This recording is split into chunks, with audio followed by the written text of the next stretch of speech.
आज हम पढ़ेंगे लखनवी अंदाज, जिसके लेखक हैं यशपाल जी।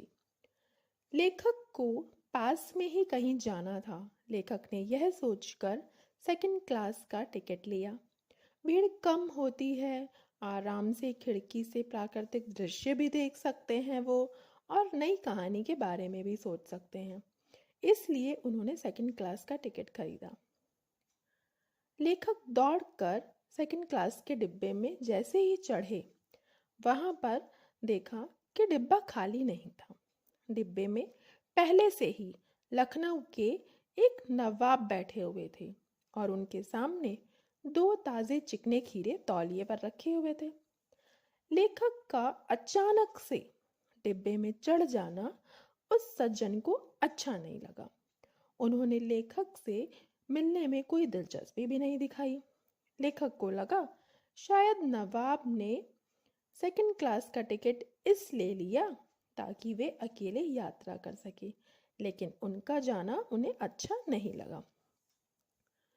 उन्होंने शायद खीरा भी अकेले सफर में वक्त काटने के लिए खरीदा होगा, परंतु अब किसी सफेद पोश के सामने खीरा कैसे खाएं? नवाब साहब खिड़की से बाहर देख रहे थे, लेकिन लगातार कनखियों से लेखक की ओर देखे जा रहे थे। अचानक ही नवाब साहब ने लेखक को संबोधित करते हुए कहा कि खीरे का लुत्फ उठाएं, लेकिन लेखक ने शुक्रिया करते हुए मना कर दिया। नवाब ने बहुत ढंग से खीरे को धोकर छीलकर काटा और उसमें जीरा नमक मिर्च बुरककर तौलिए पर सजाते हुए फिर से लेखक को खाने के लिए कहा, लेकिन लेखक एक बार मना कर चुके थे। बात आत्मसम्मान की थी, इसलिए उन्होंने पेट खराब होने का बहाना बनाया।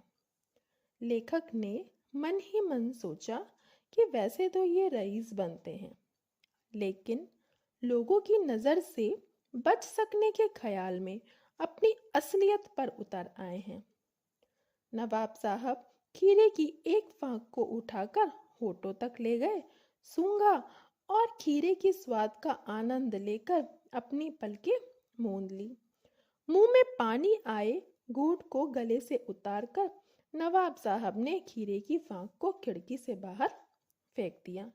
इसी प्रकार एक एक करके फांक को उठाकर सूंघते और फेंकते गए। सारी फांकों को फेंकने के बाद उन्होंने तौलिए से हाथ और होठों को पोंछा, फिर गर्व से लेखक की ओर देखा और इस नायाब खीरे के इस्तेमाल से थककर लेट गए। लेखक ने सोचा कि खीरा इस्तेमाल करने से क्या पेट भर सकता है? तभी नवाब साहब ने डकार ली और बोले, खीरा होता है लजीज, पर पेट पर बोझ डाल देता है। यह सुनकर लेखक ने सोचा कि जब खीरे की सिर्फ गंध से पेट भर जाने की डकार आ जाती है, तो क्या बिना विचारों के, बिना घटना के और बिना पात्रों के क्या कोई नई कहानी बन सकती है? इस प्रकार इस पाठ में लेखक यशपाल ने जो नवाबी होती है, नवाब होते हैं, रईसी दिखाते हैं, दिखावापन करते हैं, उन पर एक व्यंग्यात्मक शैली में यह कहानी लिखी है।